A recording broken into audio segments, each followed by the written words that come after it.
पढ़ना है एक चर वाले रैखिक समीकरण, ठीक है। अब इसमें बता दिया है चर क्या होता है, तो चर जिसका मान बदलते रहता है, ठीक है। एबीसीडी में जो भी है स्मॉल एबीसीडी से लिखते हैं। अचर जो होता है वह संख्या होता है, ठीक है। इसमें चर क्या है, तो x जो है वह चर है और 3 और 2 क्या है, अचर है। क्या है, अचर है, ठीक है। और बराबर के दोनों साइड में संख्या होता है, समीकरण में होता है। समीकरण कब बनता है, जब इक्वल के दोनों साइड में संख्या रहेगा, ठीक है। तो इसको कहते हैं, देखो ये दायां हाथ की ओर है ना, ये बराबर बाउंड्री है, तो इधर दायां हाथ इधर बायां हाथ, तो दायां हाथ की ओर कहते हैं दायां पक्ष। क्या कहते हैं, हाँ दायां पक्ष, या इसको RHS कहते हैं, राइट हैंड साइड। और इधर वाले पक्ष को क्या कहते हैं, बायां पक्ष। क्या कहते हैं, बायां पक्ष, या इसको कहते हैं LHS। है समझ में। तो समीकरण में दो भाग होता है, ठीक है। दो भाग होता है, एक होता है बायां पक्ष और एक होता है दायां पक्ष, ठीक है। RHS LHS। चर होता है, अचर होता है, बराबर होता है, ठीक है। और दोनों तरफ संख्या होता है, समझ में आया। और ये रैखिक समीकरण, रैखिक मतलब चर जो है x है, इसका घात कितना है, इसका घात कुछ दिख रहा है, माने इसके ऊपर पावर में कुछ दिख रहा है, नहीं दिख रहा है, तो नहीं दिख रहा है, इसका मतलब पावर 1 है, इसीलिए इसको रैखिक कहते हैं, ठीक है। इस समीकरण को हम हल करना सीखेंगे। क्या करना सीखेंगे, हल करना सीखेंगे। अब एक साइन तुमको याद रखना है कि LHS में प्लस रहेगा तो RHS में क्या होगा, माइनस। LHS में माइनस होगा तो RHS में प्लस, और LHS में गुना रहेगा तो RHS में भागा होगा, और RHS में भागा रहेगा तो LHS में गुना होगा, ठीक है। इतना चीज याद रखना है, ठीक है। आया समझ में। तो इतना चीज याद रखना है, चिन्ह कैसे बदलता है, ठीक है।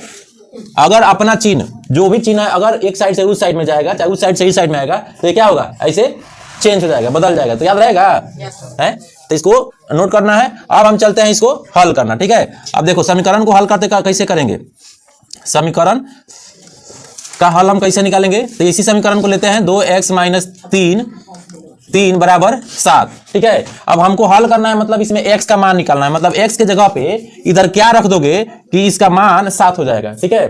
तो हम क्या करते हैं, हम देख रहे हैं कि x मतलब चर कौन है, तो 2x है ना। अब ये 3 और 7 अचर है, दोनों एक जैसा है, तो एक जैसा वाला जितना है ना उसको एक जगह करेंगे। तो ये 2x है, इधर से हम -3 निकालते हैं, तो उधर पहले से 7 है तो 7 रख ले रहेंगे, ठीक है।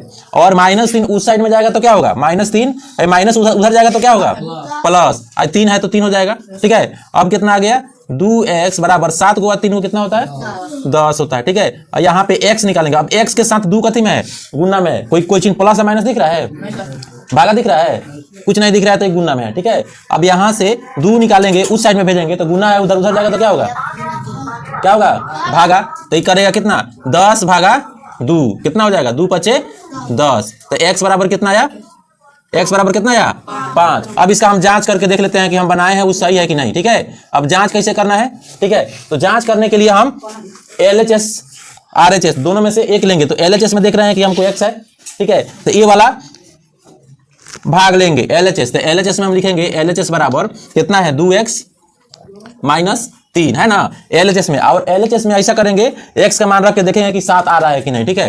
तो यहाँ पे देखो 2 गुना x के जगह पे कितना रखेंगे, 5 - 3। अब कितना हुआ, 2 पचे 10 -3 कितना हुआ, 7। 7 RHS में है, तो यहाँ पे ये RHS आ गया। इस तरह से हमारा समीकरण जो बना है वो सही है, समझ में। तो ऐसे बनाना है।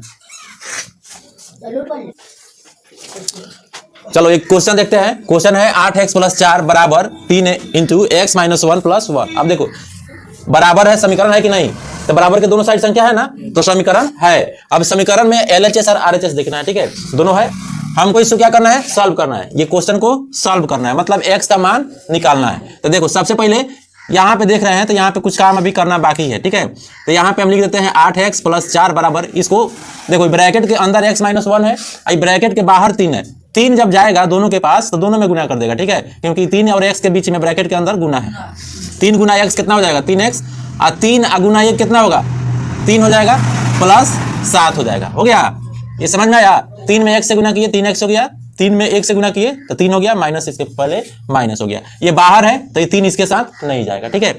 अब चलो, अब इसमें 4 खाली खोजना है, मैंने x वाला का एगो है, तो x वाला हमको दिख रहा है 8x और 3x, तो एक वही साइड में एक वही साइड में है, तो हम 8x लिखते हैं। अब इसको इसके पास लाते हैं, 8x के पास, ठीक है। तो प्लस में है कि माइनस में, 3, तो इधर आएगा तो माइनस में हो जाएगा, ठीक है, क्योंकि अपना जगह चेंज कर रहा है।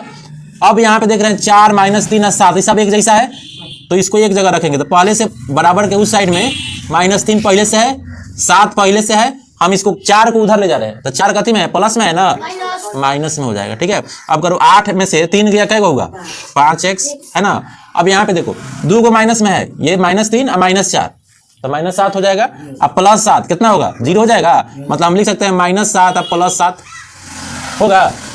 अब यहाँ पे लिख सकते हैं 5x बराबर -7 और +7 0 हो गया, या x इक्वल टू तो 0/5 मैंने 0/5 कितना हो गया, 0 हो गया। ठीक है, समझ में आया। अब इसको जांच करके देख रहे हैं कि सही में x 0 रखने पर ही सही हो रहा है कि नहीं। ठीक है, तो हम जांच कर रहे हैं। ठीक है, जांच कैसे करेंगे, तो इसमें दोनों पक्ष लेना पड़ेगा, LHS। तो पहले हम LHS लेते हैं, LHS में है 8x +4। ठीक है, तो 8x +4 तो कितना है, 8 गुना 0 और +4 कितना होगा, 8 गुना 0 0 हुआ, +4 माने 4 हुआ, LHS 4 आया। अब देखना है RHS भी 4 आ रहा है, तो RHS ले लेना है। RHS में है 3 × x - 1 + 7। अब यहाँ पे 3 x की जगह पर 0 - 1 + 7 यहाँ पे रखेंगे, तो 3 गुना 0 तो 0 हो गया, -3 गुना 1 तो -3 हो गया, +7। अभी कितना आ गया, -3 +7 है तो कितना आ गया, 4 आ गया। अब यहाँ पे दिख रहा है कि RHS और LHS क्या है, बराबर है ना, इसका मतलब हमारा x का मान सही निकला है। आया समझ में। तो इस तरह से ऐसा क्वेश्चन बनेगा।